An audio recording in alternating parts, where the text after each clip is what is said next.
Bueno, ¿hicieron los deberes o no hicieron los deberes? Pregunto. Si los deberes son el trabajo práctico número 3, yo lo hice, pero si era otro deber, no lo hice.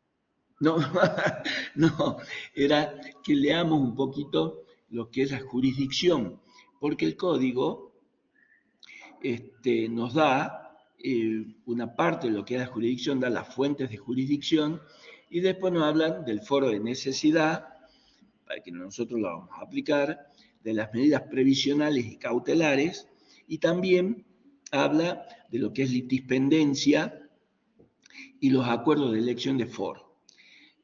Pero el carácter exclusivo de la elección del foro y la prórroga expreso tácita de jurisdicción. Y después la jurisdicción en general, el domicilio del demandado, etcétera, etcétera, que es lo que nos va a servir para resolver los casos. Jurisdicción exclusiva cuando se utiliza, la igualdad de trato que tenemos que tener con los otros jueces de otra jurisdicción, y la cooperación jurisdiccional que también hace referencia a eso. Vinculado a eso está lo que nosotros vamos a ver en la parte de derecho procesal, que nosotros vamos a ver en la unidad 17, porque voy a unificar la unidad 7 con la unidad 17, porque las dos son de procedimiento. Entonces, si yo doy la unidad 7 separada de la 17, después vamos a tener confusiones. Entonces, la parte procesal la vamos a ver con la 17, que es la unidad 7 y la 17. Y ahí vemos la asistencia procesal internacional. Y después ya los capítulos, por supuesto, de la parte que nosotros tenemos, como ser, persona, familia, sucesión, etc. Pero lo que sí me interesa es que veamos todo lo que son las normas de jurisdicción internacional que están en el sistema argentino y que son, por supuesto, de fuente interna. Es decir, son las que el ordenamiento jurídico nuestro las ha tomado de toda la jurisdicción internacional. Es decir, no solamente están las que están en el código, creo que era 2601, donde empezaba la fuente de jurisdicción, no me acuerdo mucho, creo que sí, ya la edad me está mostrando la falta de memoria, creo que es 2601 del código. Sí. Sí, ¿no? Así es, sí. Y no nombra a todos, sino que los incluye, está incluido. ¿Por qué? Porque el código parece que está hecho solamente para abogados. Entonces, hay cosas que ya la gente las da por entendidas y nosotros tenemos que entenderlas, porque somos de otra carrera. Entonces, vamos a ver hoy, lo que quiero que veamos hoy es esto de las normas de jurisdicción internacional que están en el sistema argentino y que son de fuente interna. ¿Ustedes se acuerdan cuando nosotros hablábamos de la incorporación del derecho internacional al derecho interno? Y ahí decíamos que lo que se incorporaban eran esos tratados internacionales al derecho interno, y cuando se incorpora el derecho interno ya es fuente interna. Es decir, todo lo que está en el 75, inciso 22, son derecho interno para nosotros, por más que hayan sido tomados del ordenamiento jurídico internacional. Eso está claro, ¿no? Bien. Antes de avanzar, dudas de todo lo que vimos. Me acordé de que hoy vamos a ver si teníamos alguna duda de todo lo visto. Ahí Robertina decía, no tengo que ver la clase anterior, tengo que ver la primera clase. Así que no sé si hay alguna duda más o menos, como para que la vamos aclarando, si que hay alguna duda de lo que ya vimos. A ver, Nora. A mí, profe, me pasó que hasta la anteúltima clase venía como reviendo y venía como enganchando, pero ya la última clase ya ahí me perdí. La semana anterior. Claro. Sí, la de la semana anterior. En esa clase nosotros ya empezamos a ver la jurisdicción, creo. ¿Sí? Sí, ya empezamos a ver los distintos tipos de jurisdicción. Pero hoy vamos a hacer un repasito de todas esas clases. ¿Por qué nos sirve a nosotros eso? Porque cuando nosotros vamos a resolver los casos que se nos presenten, tenemos primero saber si el juez tiene jurisdicción para entender en el caso. O sea, nosotros decíamos, una vez que califica el juez, yo ya califico, el juez va a ver, en base a lo que calificó, va a ver primero si tiene jurisdicción para entender en el caso. Para eso se va a la norma indirecta que le va a dar su jurisdicción. La norma dirá, juez competente en materia de sucesorios, el juez del último domicilio conyugado donde se encuentran situados los bienes. Bien. Entonces el juez dice, sí, si el último domicilio del causante está donde yo tengo jurisdicción, yo tengo jurisdicción. O si los bienes del causante están donde yo tengo jurisdicción, yo puedo ser juez competente. Eso se lo da la norma indirecta de conflicto de jurisdicción.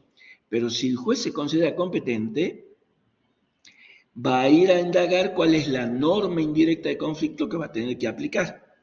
Entonces, vuelve a hacer el trabajo de determinar cuál es la norma que le indica cómo tiene que actuar o qué ordenamiento jurídico tiene que utilizar, si el propio o el extranjero. Nosotros primero tenemos que resolver estos conflictos de jurisdicción. ¿Por qué? Porque a veces el artículo del código, que es el que él conoce, porque es de su propio ordenamiento jurídico, le está diciendo que no tiene jurisdicción. Pero existen casos especiales donde a pesar de que no tiene la jurisdicción, él se puede arrogar la jurisdicción. Entonces, vamos a ver los distintos tipos de jurisdicción en el ordenamiento jurídico interno a los efectos de que pueda el juez, a pesar de no tener jurisdicción, arrogarse la jurisdicción. ¿Sí? Ese es un resumen de lo que vimos la clase pasada. Ahora vamos a ver los distintos tipos de jurisdicción. ¿Vamos hasta ahí? ¿Me siguen? Sí, profe. Sí, hasta ahí vamos. Perfecto. Hasta ahí vamos. Bueno, Martín, todos. Bueno, vamos entonces. Cuando nosotros hablamos de la jurisdicción internacional, esa internacionalidad presenta distintas circunstancias que se van dando a los efectos de ir estableciendo las diferentes dudas que se presentan. Para nosotros en este nuevo código, recién se identifican y se le da importancia a esta jurisdicción internacional de forma específica. Eso es lo que nos permite a nosotros que vamos vinculando este problema que va a aparecer en distintas situaciones y específicamente en lo que nos interesa en el derecho internacional privado, que es el reconocimiento y ejecución de sentencia en el extranjero. Porque si el juez nacional aplicó el derecho extranjero y una vez que lo aplicó ese derecho extranjero, lo pone en su sentencia, esa sentencia va a ir al juez al cual está dirigida, que es el juez extranjero, y el juez tendrá que hacer el reconocimiento y ejecución de esa sentencia. ¿Cómo hacía el juez el reconocimiento y ejecución de la sentencia? Lo hacía a través del análisis que nosotros en derecho internacional privado llamamos exequatur, que no es el exequatur del derecho internacional público. ¿Se acuerdan de eso, no? Sí. Sí. ¿Para qué me servía el exequatur del derecho internacional público? A ver, los que saben. ¿Para qué me servía el exequatur en el derecho internacional público? Vamos, lo quiero escuchar, así nos vamos temprano. Hoy que es feriado. No, hoy que es paro. A ver, Martín, vos me dijiste sí.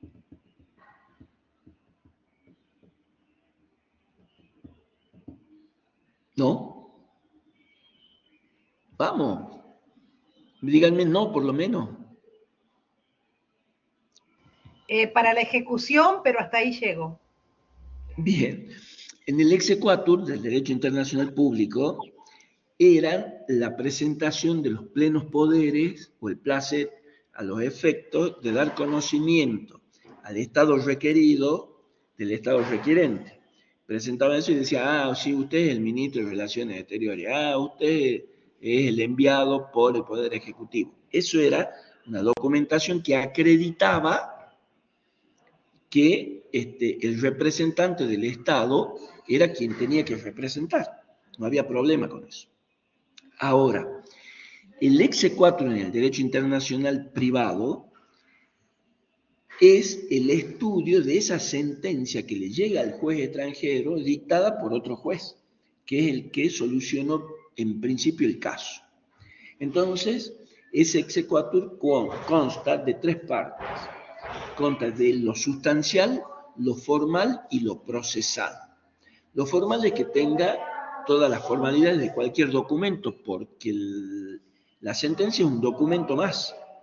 No hay, es como un cheque, como un pagaré, como una nota, como un acta, es un documento.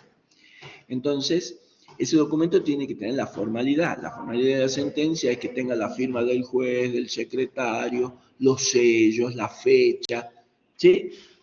Eso es lo formal. Lo procesal es que se haya seguido un procedimiento del caso de que se trate. Si se trata de un divorcio internacional o de una sucesión internacional, tiene que establecer los pasos procesales.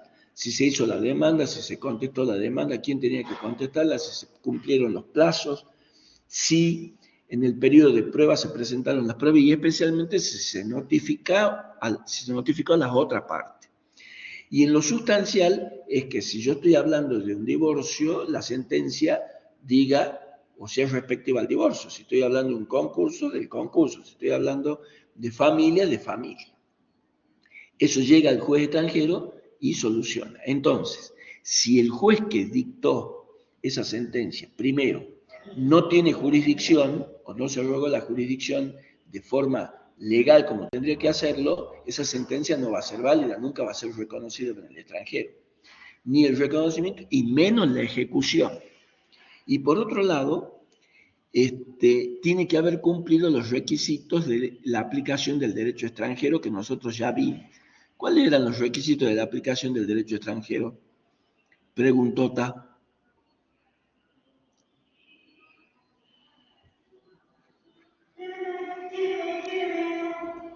Vamos. Cuando yo hablaba de aplicación del derecho extranjero. Está refiriéndose al lex causae, cuando tenemos que aplicar la teoría del lex causae.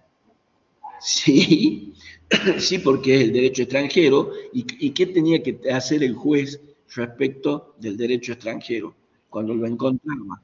Es decir, el punto de conexión que hacía. Me enviaba el probable derecho aplicable.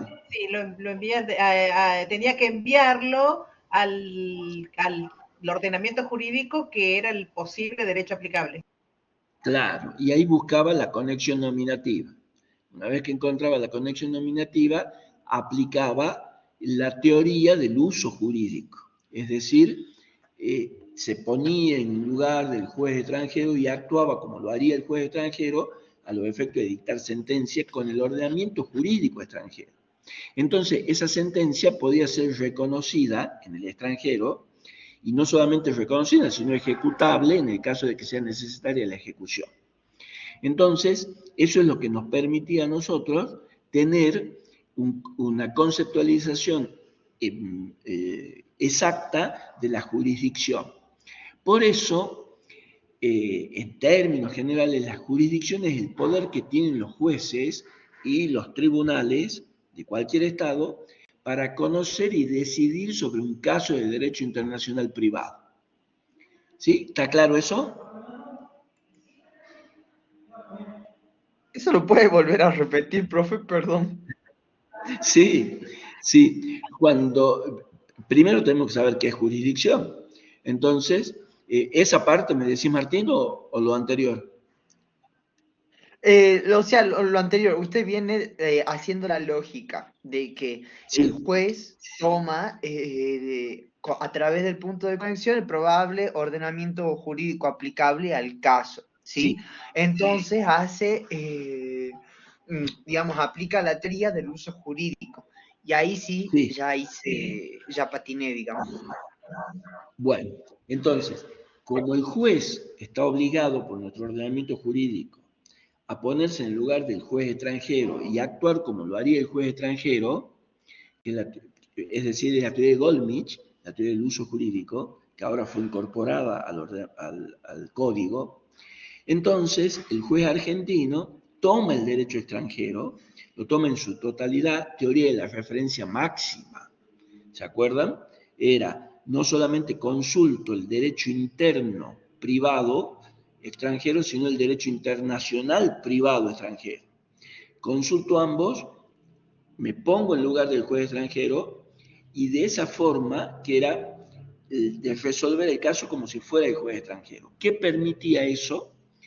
Que esa sentencia que salía del juez argentino para ser reconocida y ejecutada en el extranjero, el juez extranjero, al ver que se había puesto en su lugar el juez extranjero y había resuelto como lo hubiera hecho él, entonces le reconocía la sentencia y la hacía ejecutar. ¿Sí? Ahora, en el tema de jurisdicción internacional, yo primero tengo que saber qué es jurisdicción. Entonces, generalmente nosotros definimos la jurisdicción como el poder que tienen los jueces y los tribunales de un Estado para conocer y decidir los casos de derecho internacional privado. ¿Se entendió hasta ahí? Sí, ahora sí. Ahora, Sí, profe. Determinar cuándo un juez tiene esa jurisdicción no resulta fácil. ¿Por qué? Porque tenemos los distintos tipos de jurisdicción que se nos presentan. Entonces, la competencia legislativa respecto a la jurisdicción internacional, que está en la Constitución Nacional, está en el 75, inciso 32, en el 75, inciso 12 de la Constitución, me va delegando en el gobierno federal una serie de facultades para poder legislar. Y en virtud de esa legislación surge cuál será la norma aplicable y cuál será el juez competente. Esto me permite en el derecho internacional privado ir cumpliendo con el objeto del derecho internacional privado, es decir, determinar y solucionar los conflictos de jurisdicción, el conflicto de leyes y el reconocimiento y ejecución de sentencias. ¿Está bien? Eso ya lo vimos. ¿Se acuerdan de eso?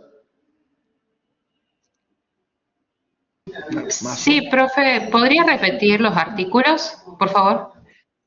Sí, de la Constitución me decís, ¿no? Los artículos que habíamos hecho de la Constitución Nacional. El Sí. 75, inciso 12 de la Constitución Nacional y el 75, inciso 32 de la Constitución Nacional. ¿Sí?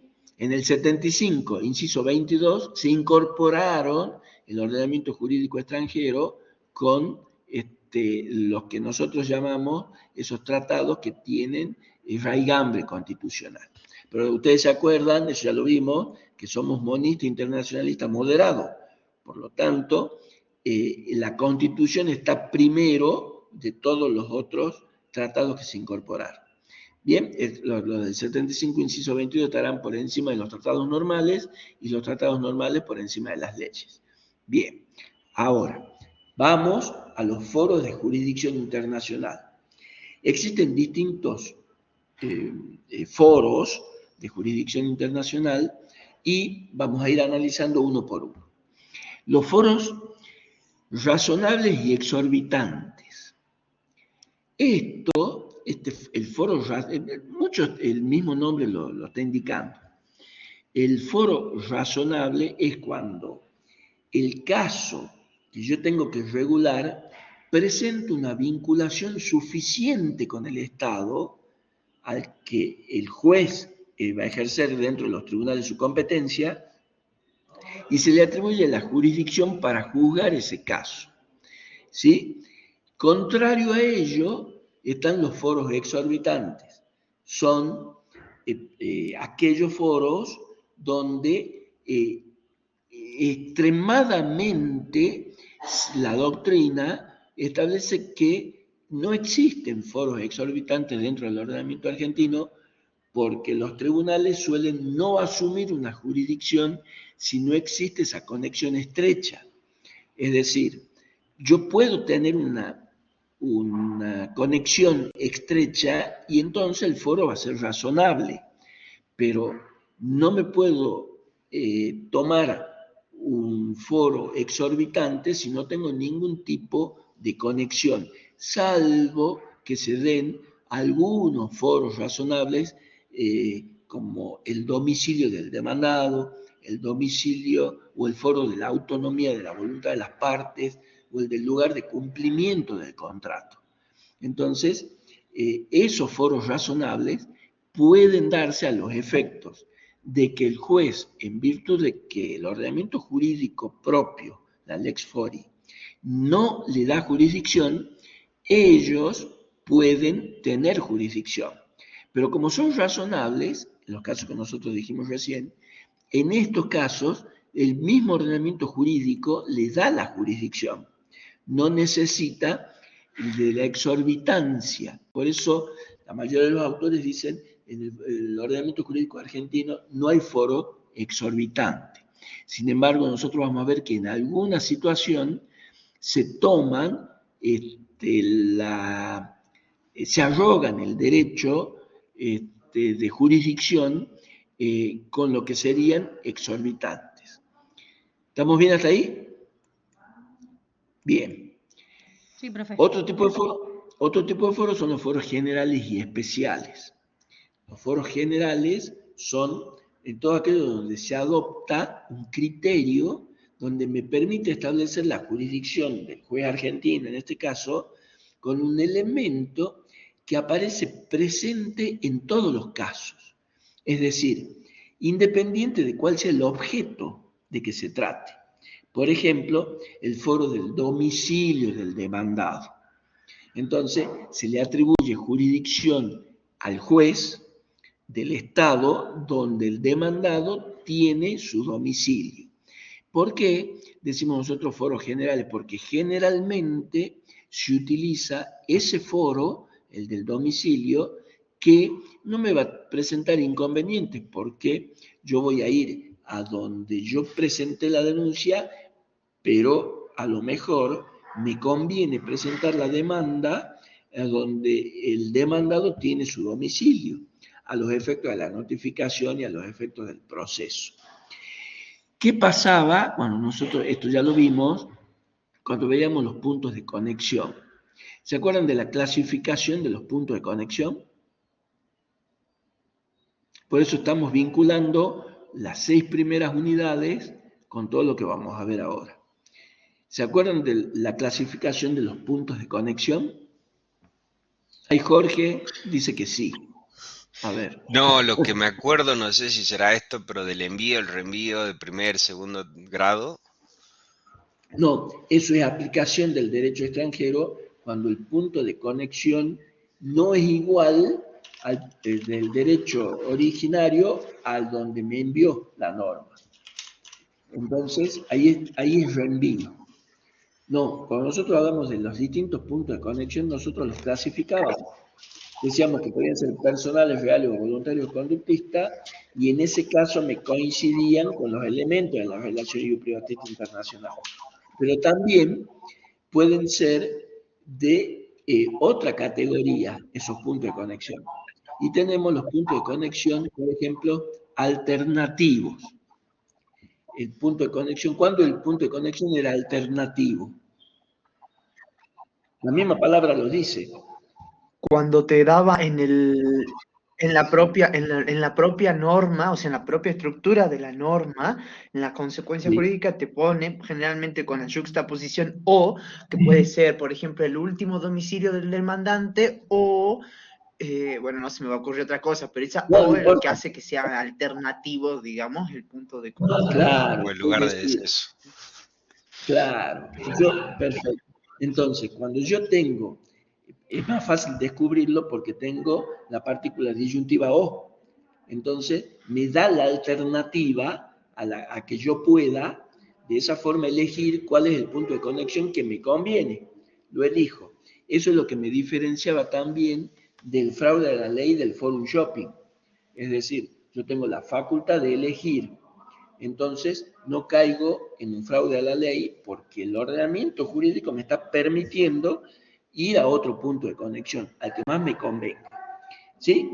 Entonces, ahí lo tenía alternativo. En el problema era de que hay otras clasificaciones. A ver, María, te escucho. Lo de forum shopping, profesor, a mí no me había quedado claro. Yo entendí fraude a la ley, que era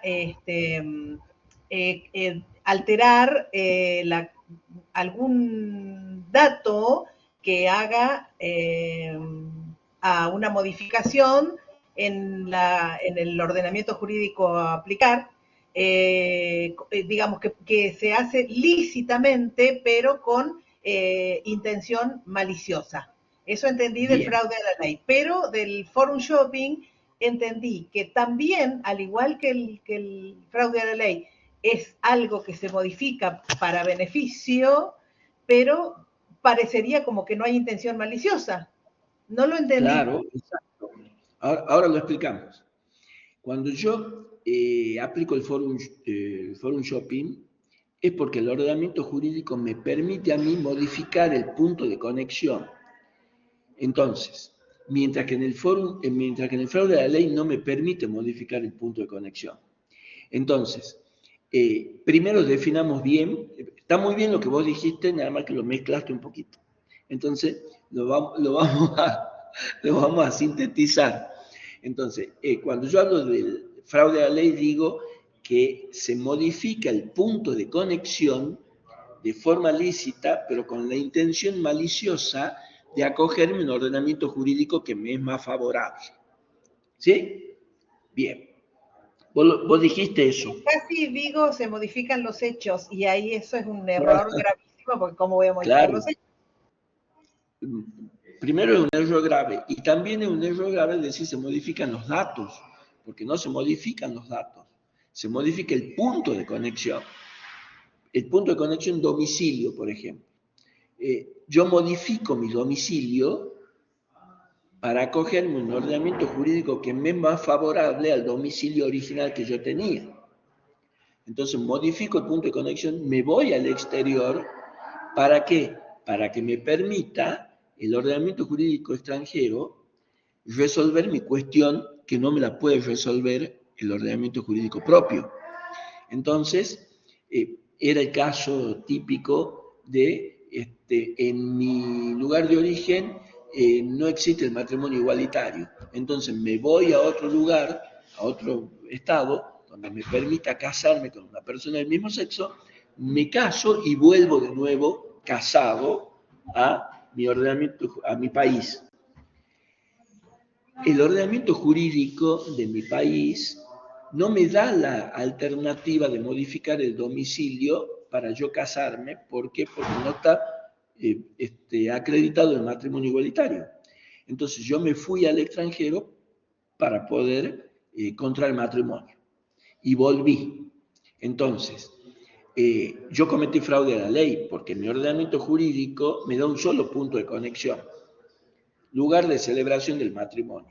Yo modifico eso por lugar de domicilio. Ahora, ¿por qué es de forma lícita? Porque nadie me prohíbe a mí de que yo modifique el punto de conexión domicilio para irme a vivir a otro lado.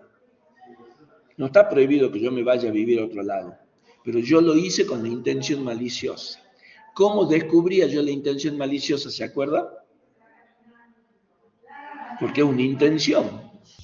¿Cómo se descubría? ¿No te acuerdas? Bueno, ahí, profesor, yo había interpretado que se descubría, porque en realidad lo puse en el trabajo práctico. Yo puse que falleció un señor que vivía en unión convivencial, pero que se había separado aproximadamente 5 años antes del fallecimiento, pero que cuando estaba por morir, la viuda puso de nuevo domicilio en la casa del que iba a morir, para recibir los bienes que éste tenía en el extranjero. Claro. Es lo que usé como fraude a la ley en mi ejemplo.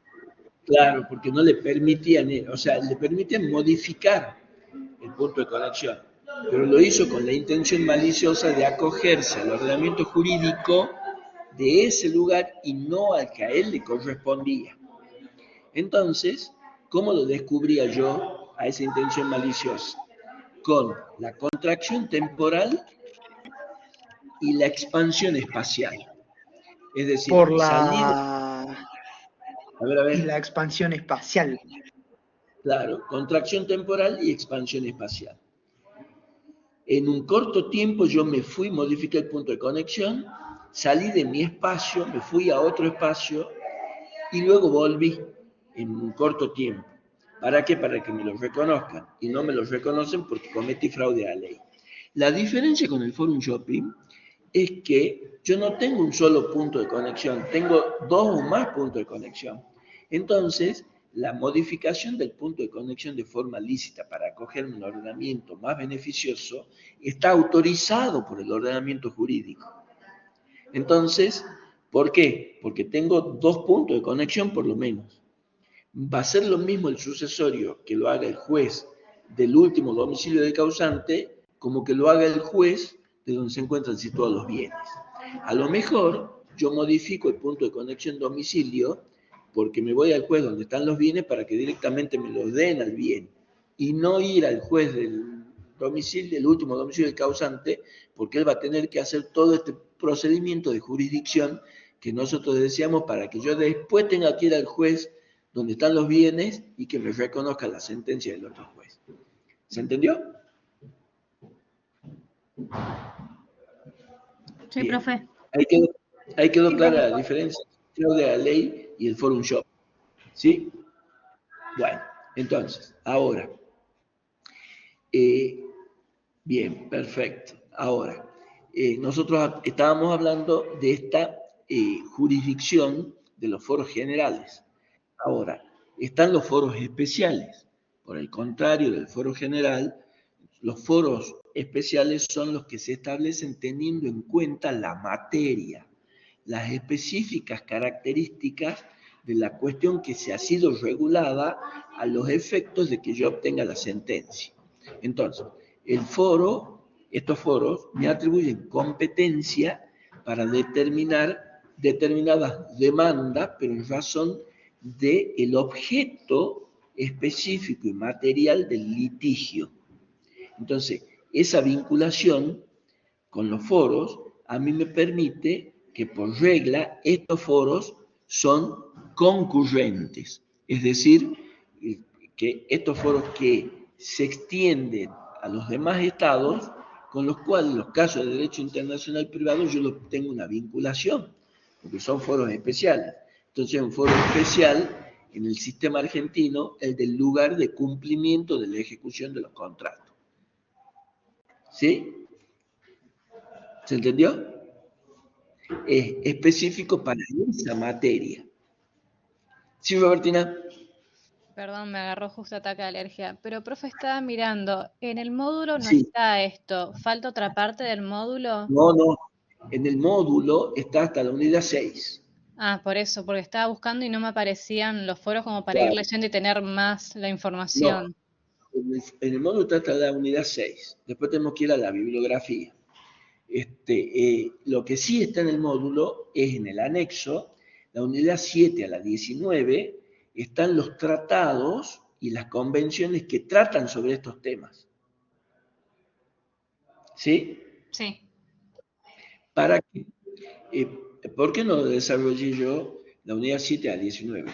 Porque es más fácil ir a las convenciones y a los tratados para poder resolver esto. Ahora, en el caso de jurisdicción, como se les puede confundir un poco, en virtud de que ustedes son de relaciones internacionales, yo prefiero darles las clases de jurisdicción. ¿Sí?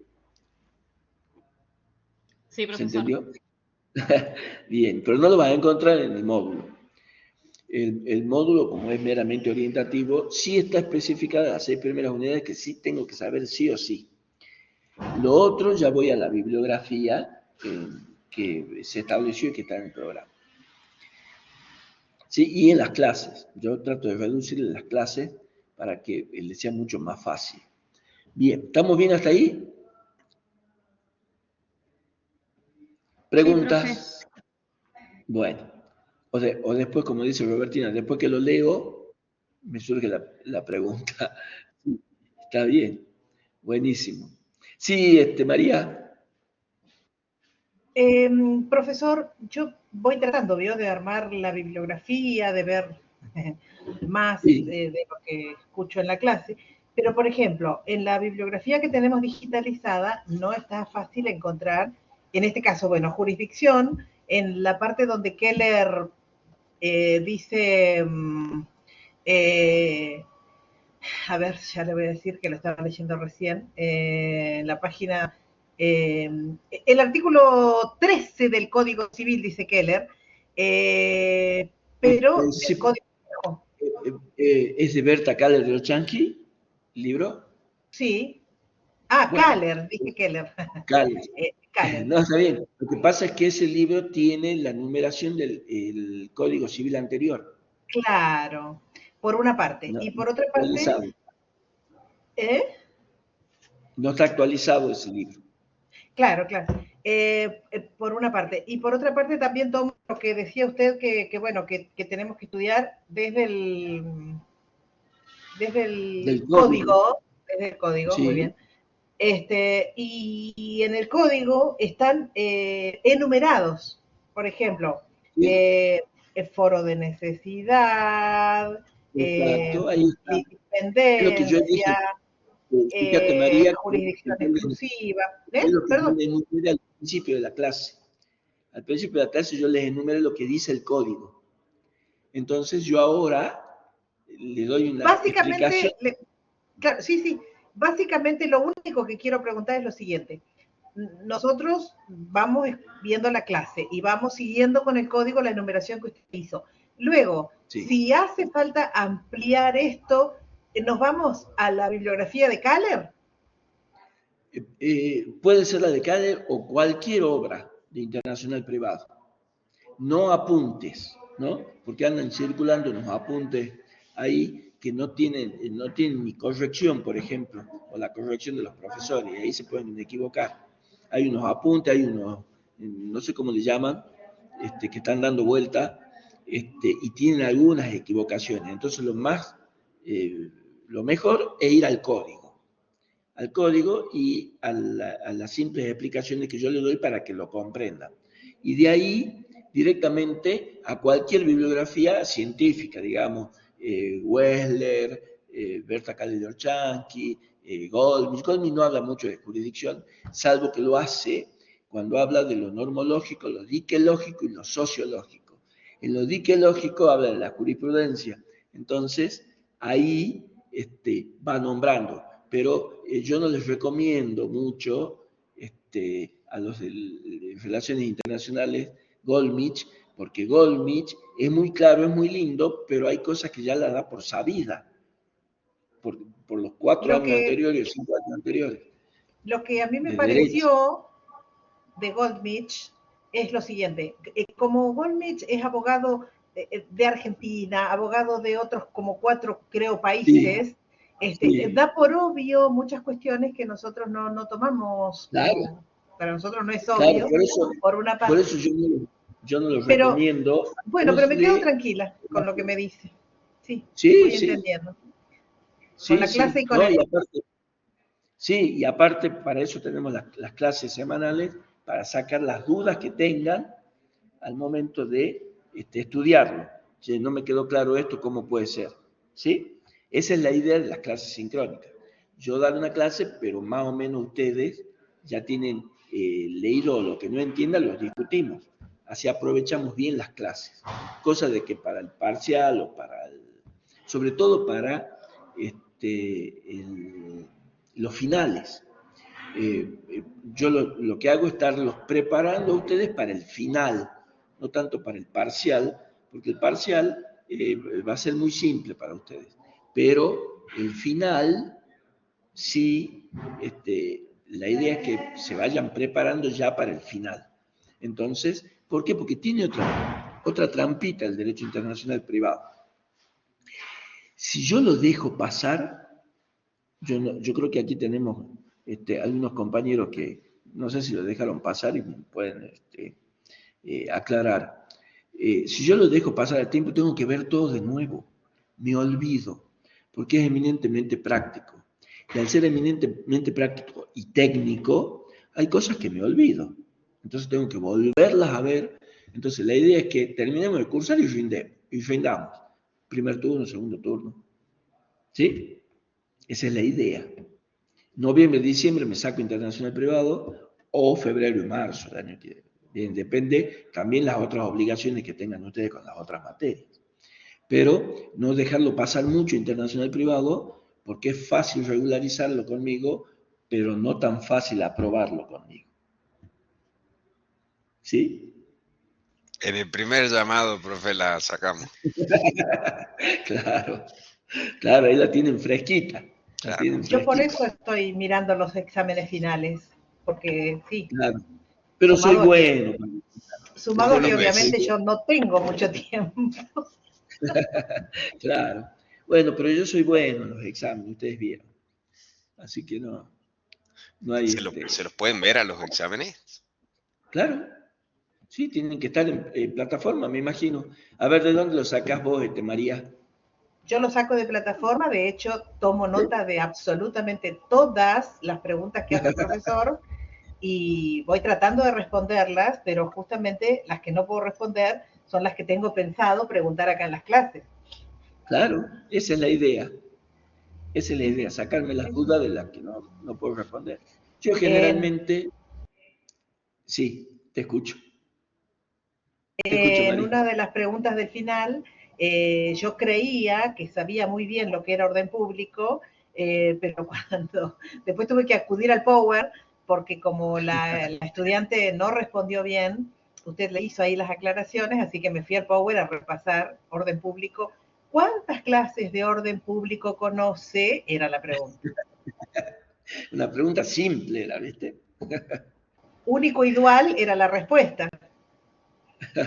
Sí, orden público interno y orden público internacional. Y esa era la respuesta. Y ahí explicar por qué es orden público interno y por qué es internacional.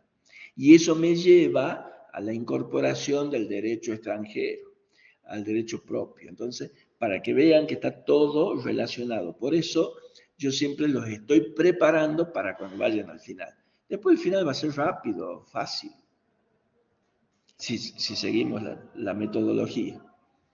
¿Sí? Nadie rindió final conmigo, ¿no? De los que están presentes. Ya no rindieron, ¿no? No todo, yo no todavía. La muerte sin anestesia, dice ahí. ¿Qué pasó ahí, Agustina? ¿Vos rendiste? No, bueno, está bien. Pero vi cómo rendían. También, ella también ve cómo rinden. Bueno, está bueno, eso es bueno. Yo generalmente, cuando tomo los finales, les digo a los chicos que no van a rendir, que vayan, presencien los exámenes.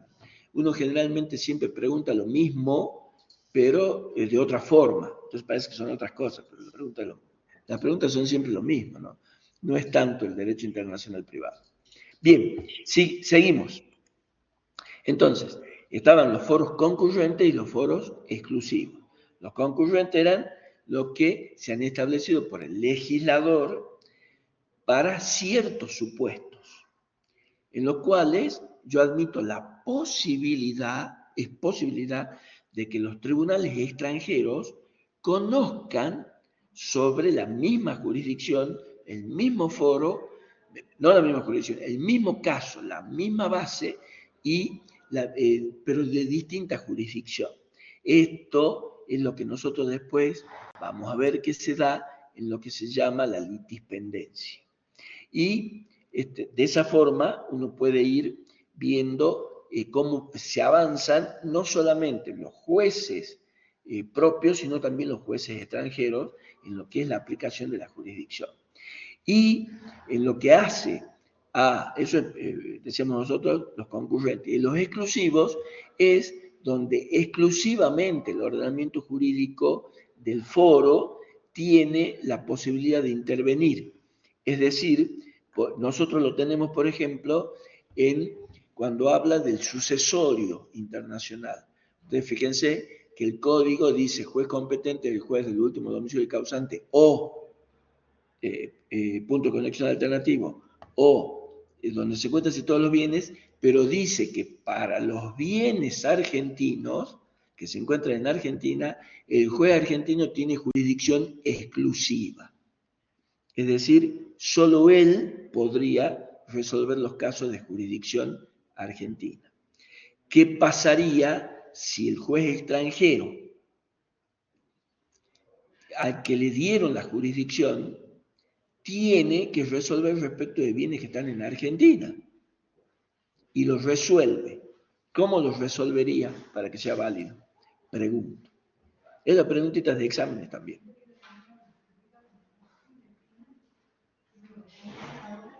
Hice una pregunta ahí. Repita la pregunta, por favor, profesor. Sí. Cuando hablamos de jurisdicción exclusiva, nosotros teníamos el caso típico nuestro, es el del sucesorio internacional. Y por eso siempre elegimos como modelo el sucesorio.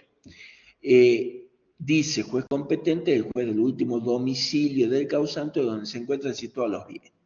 Pero le da jurisdicción exclusiva, la viuda maltesa, dice ahí Martín, perfecto. ¿Qué pasa? Le da jurisdicción exclusiva a los jueces argentinos para los bienes que están en Argentina. Ahora, ¿qué pasará si un juez extranjero dicta una sentencia respecto de bienes que están en Argentina y le llegue esa sentencia al juez argentino? ¿Será válida? ¿No será válida? Y va a recurrir a lo que sería el Código Civil argentino para ver si hizo el mismo procedimiento. Sí, entonces puede ser válida a pesar de que el juez argentino tenga jurisdicción exclusiva sobre esos bienes. Si respetó el procedimiento de las leyes, ¿debería o no? ¿Y cuál es el procedimiento? Ahí me decían algo que no llegué a leerlo. El juez no la considera válida, dice. No la considera válido. Y para mí no tampoco. ¿Cómo? Que para mí tampoco no sería válido. No, sí podría ser válido, porque... No, profe, una pregunta. Esto no es lo que estuvo explicando él al inicio de la clase sobre el desacuerdo, que le estudia la sentencia que llega el juez extranjero sobre esto, o nada que ver, estoy muy perdido. Porque el juez argentino, cuando llegue la sentencia, va a ser el exequatur de ese juez extranjero. Y ahí va a obviar el hecho de que él no fue el que la ejecutó, claro, sino que siguió el resto de los pasos.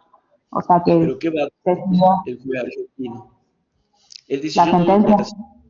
Y tengo jurisdicción exclusiva sobre los bienes, pero ¿qué va a advertir en la sentencia?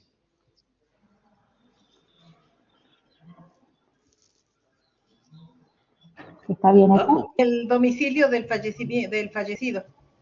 No, porque si en la sentencia, ¿qué va a hacer el juez argentino? Va a advertir que el juez extranjero se puso en su lugar y resolvió como él lo haría con el ordenamiento internacional privado argentino. Entonces, es como si él lo hubiera resuelto. Por lo tanto, la sentencia extranjera sería válida. Bien. ¿Sí? Y encima le ahorró laburo. Y encima le ahorró el trabajo. Y cobra lo mismo. Está bien, ¿no? ¿Se entendió? Es lo del artículo 2645, porque ese artículo habla del testamento. Entonces no es. No es, ¿no? Porque en ese artículo dice que es válida, pero habla del testamento otorgado en el extranjero. La otra no la encontré. Claro, bueno, pero es que estamos hablando de qué jurisdicción. Estoy mirando sucesiones en el código, en la parte obviamente del libro sexto. Bueno, entonces vamos al sucesorio donde dice juez competente en materia del sucesorio. ¿Qué dice?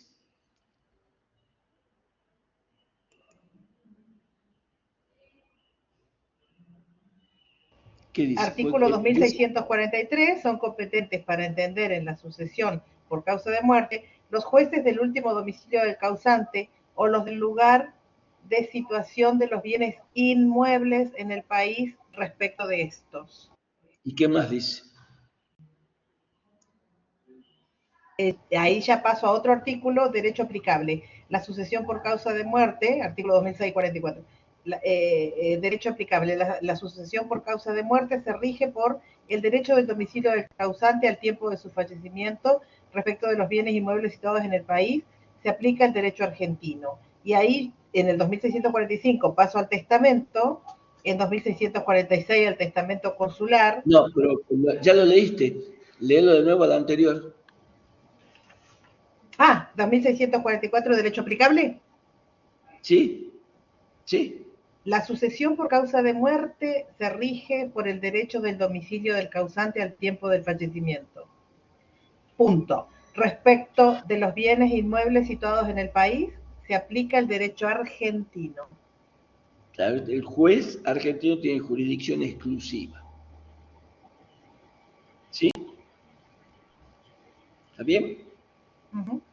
Entonces, me está diciendo que el juez que tiene jurisdicción exclusiva, nosotros poníamos el caso, si el juez tiene jurisdicción exclusiva para los bienes que están en Argentina, pero el sucesorio se hizo en el extranjero, el juez extranjero resolvió como lo haría el juez argentino, poniéndose en el lugar del juez argentino. ¿Para qué? Que es la teoría del hecho notorio que Golmis la llama, le pone el nombre del juez competente. A ver qué dice. En estos casos la jurisdicción, a ver, no pude leerla del todo. En estos casos la jurisdicción se da por la norma que resulta aplicable. Claro, porque la norma lo está facultando al juez extranjero a que él tenga jurisdicción. Pero sin embargo están los bienes en el extranjero y están en la Argentina los bienes. Pero el juez argentino tiene jurisdicción exclusiva para resolver. Ahora, si el juez extranjero resolvió como lo haría el juez argentino y aplica el ordenamiento jurídico argentino en su sentencia, entonces, cuando le llegue al juez argentino los herederos a pedirle que lo ponga en posesión de los bienes, el juez argentino va a hacer el exequatur. Y ahí va a ver que en la parte sustancial y en la parte procesal y en la parte formal se cumplió los requisitos como él lo hubiera dictado la sentencia. ¿Sí? ¿Se entendió? Bien. Entonces... Sí, profe, en este caso yo entiendo que se daría, bueno, como decía, de que por la norma que resulta aplicable y no por la competencia del juez dentro del territorio. Claro, el juez extranjero estaría aplicando su norma, su ordenamiento jurídico, pero cuando lo resuelve lo hace conforme al ordenamiento jurídico argentino, no conforme al ordenamiento jurídico extranjero. Porque si él lo resuelve conforme a su ordenamiento, la sentencia no va a ser válida. ¿Sí? Claro, y por eso también es que el juez argentino lo va a considerar válido, o sea, no tomaría en cuenta que se trató de un juez de otro país, sino que lo resolvió justamente como decía, lo resolvió como él lo haría. Como él lo haría. Eso es lo que debería pasar. No significa, y por eso estamos los abogados y cobramos tanto cuando hacemos derecho internacional privado, porque los jueces a veces no aceptan esa jurisdicción, porque yo tengo jurisdicción exclusiva y se cierran. Entonces uno tiene que demostrarle cómo hubiera resuelto él, y el juez extranjero resolvió como él lo hubiera resuelto. Entonces, ¿por qué no me querés aplicar o reconocer la sentencia extranjera? Fundamentámela, no porque la norma lo diga, sino ¿por qué? Porque te estás tomando el territorialismo en vez de tomarte la internacionalidad. A veces son jueces territorialistas. No es tan fácil, ¿no? El derecho internacional privado cuando uno lo tiene que defender. Entonces, hay que pelearse mucho con los jueces, muchas veces. A veces no. A ver, Lucía. Profe, una pregunta. En esos casos, cuando pasa esto de que resuelve un juez internacional cuando un juez argentino tiene la jurisdicción plena, ¿el juez argentino tiene que validar la sentencia? Lo que hace el juez es, al recibir esa sentencia, simplemente como él tiene jurisdicción, porque le están pidiendo los bienes que están en su jurisdicción, el juez lo que hace es directamente otorga a los herederos los bienes, como si él lo hubiera resuelto. Ahí está validando la sentencia extranjera. ¿Sí? Pero, como todo es burocrático en nuestro país, se inventó esto de que cuando yo vengo con una sentencia extranjera o cuando vengo con un documento extranjero, muchos dicen hay que nacionalizarlo. ¿Qué significa eso? Que tengo que inscribir eso en extraña jurisdicción. Es una oficina que se llama extraña jurisdicción, entonces lo inscribo ahí y es como que lo valido, como que lo nacionalizo a ese documento. ¿Sí? Pero eso ya es provincial, eso depende de cada provincia. Nosotros en Salta, por ejemplo, tenemos en el registro de Estado Civil y Capacidad de las Personas esa oficina de extraña jurisdicción. Al tener esa oficina quiere decir que toda documentación que venga del extranjero, por más que venga legalizada, apostillada y autorizada, hay que inscribirla ahí para, digamos, nacionalizar, como si fuera nacionalizada. No es nacionalizarlo, pero es dejar constancia de que vienen de otra jurisdicción. ¿Sí? Bueno, pero eso ya es más procesal. No nos metamos todavía en eso, que ya vamos a poder hablar de eso en las 7 y en las 17. ¿Sí? Bien. Bueno, no sé si María creo que había levantado la mano también. Pero aclararon ahí conversando con Lucía. Lo que pasa es que lo tengo en el artículo 2595, lo que estábamos hablando, que es la aplicación del derecho extranjero. Y está en las disposiciones generales del capítulo 4 del libro 6. Claro, del código, está en las disposiciones generales. Sí, perfecto. Bueno, entonces, ahora, sabiendo todo esto, podemos hablar de lo que es la prórroga de jurisdicción internacional. O sea que no nos quedamos con estos tipos de jurisdicción. Viene la prórroga de jurisdicción internacional. Esto se da con la autonomía de la voluntad de las partes. Entonces, el criterio que me determina la jurisdicción internacional es admitida de forma genérica, más allá de los límites en que pueda estar establecida la jurisdicción. Como veíamos nosotros, jurisdicción exorbitante, jurisdicción exclusiva, etc.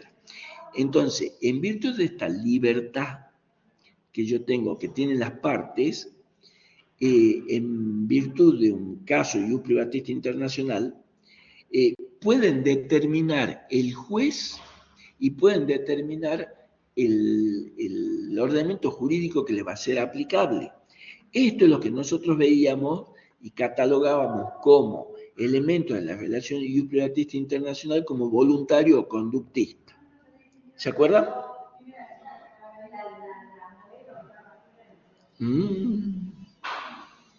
Me suena que no se acuerda. Los contratos, profesor, cuando... Los contratos. Entonces, en el contrato yo tengo lo que se llama la autonomía de la voluntad. Entonces, dentro de esa libertad que me da para ser autónomo, entre las partes contratantes, pueden decidir la jurisdicción, competencia del juez y la norma aplicable. Por supuesto que siempre lo tendrán que hacer en base a situaciones en las cuales sean legítimas, ¿sí? Entonces, yo puedo decir que en un contrato de compra-venta internacional de mercaderías, en caso de conflicto que se presente en la entrega o en la recepción o en el envío, la jurisdicción la resuelvo en virtud del juez competente de Estados Unidos. de la jurisdicción de Estados Unidos, o de la jurisdicción del juez de Madrid o de España, o de la jurisdicción del juez de Francia, o de la jurisdicción. Yo elijo el juez. Eso me permite a mí esta autonomía de la voluntad. Entonces, para esos casos, ahí yo puedo decidir cuál será el juez competente que me va a resolver el caso y cuál es el ordenamiento jurídico que me va a regir. Esto es lo que se llama, en el caso de jurisdicción, prórroga de jurisdicción. Yo estoy prorrogando esa jurisdicción a otro juez que debería tener la competencia para entender, pero se la estoy quitando de forma voluntaria y elijo otro juez para que me resuelva. Motivos, muchos. A lo mejor a mí me conviene que el juez que entienda la causa sea el juez que celebró el contrato, donde yo celebre el contrato. Entonces, elijo ese juez para que me cumpla. ¿Por qué? Porque en materia especialmente en estas materias que son de contratos, yo tengo distintos puntos de conexión que me pueden servir de jurisdicción competente. Puede ser lugar de celebración del contrato, lugar de cumplimiento, lugar de la entrega de la mercadería, lugar donde se debe hacer efectivo el pago. Tengo distintos puntos de conexión. Entonces, me pongo de acuerdo y determino cuál será el juez competente y de paso también la normativa aplicable. ¿Está claro esto? Bien, ahora, ¿cuál es el límite de la autonomía de la voluntad?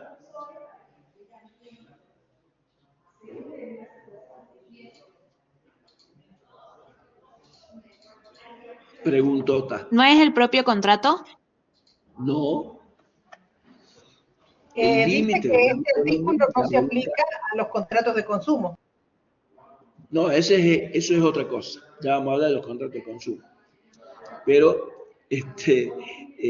hay un límite a la autonomía de la voluntad. ¿Yo puedo elegir lo que yo quiero y hacer lo que yo quiero? No, la lógica me dice que no. Entonces, pero la lógica tiene que estar respaldada por el ordenamiento jurídico. ¿Y cuál es esa ley misma que me escriben ahí? El orden público. El orden público y el que es el derecho interno. El orden público interno, entonces, el que me prohíbe, me pone el límite a la autonomía de la voluntad. Entonces, yo tengo que tener en cuenta que no me afecte el orden público interno del lugar donde yo puse que quería que el juez competente sea el que va a entender en la causa. Entonces, eso es para que me permita a mí la autonomía de la voluntad. Y también existe lo que se llama el foro de garantía. El foro de garantía se lo utiliza muchísimo en lo que es el transporte marítimo. Fundamentalmente en los juicios donde uno es parte, por ejemplo, el propietario o el armador de un buque que tiene bandera extranjera. Entonces, si puede ser embargado o no por la ley argentina o por cualquier ordenamiento jurídico, entonces los tribunales de nuestro país, en el caso nuestro, tienen jurisdicción internacional. Y esa jurisdicción internacional va acompañada del foro de garantía, es decir, según el fundamento de la jurisdicción de los tribunales argentinos, se encuentra en garantía constituida en nuestro país. ¿Para qué? Para que le confiera a la sentencia argentina que se dicte un razonable grado de efectividad, que era cuando nosotros veíamos los foros razonables. ¿Se acuerdan? Los vimos hoy. Y ahí tengo yo el foro razonable vinculado a lo que es el foro de garantía. ¿Sí? Y luego está el forum causae, el forum necessitatis, también el forum non convenium, que son esos tres foros que les voy a dejar para que ustedes lo investiguen y lo discutamos en la próxima clase. ¿Los repito? Sí, profe. Bueno, es forum causae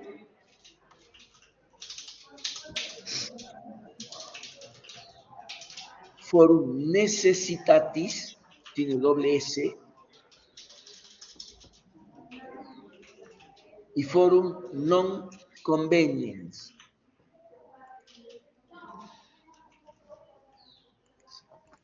¿Sí? Gracias. Perfecto. Bueno, con eso lo leemos para la próxima clase, lo analizamos para la próxima clase, eso no nos va a demorar más de 10 minutitos. Y de ahí empezamos con la parte especial del código, persona. ¿Sí? Genial. Sí, profesor. Bueno, y ahí ya vamos a ir más rápido. Buenísimo. Bueno, chicos, muchas gracias por estar presentes, por no dejarme solo en este día especial y nos estamos viendo para la próxima. Gracias. Muchas gracias, profe. Gracias, Hasta luego. profe.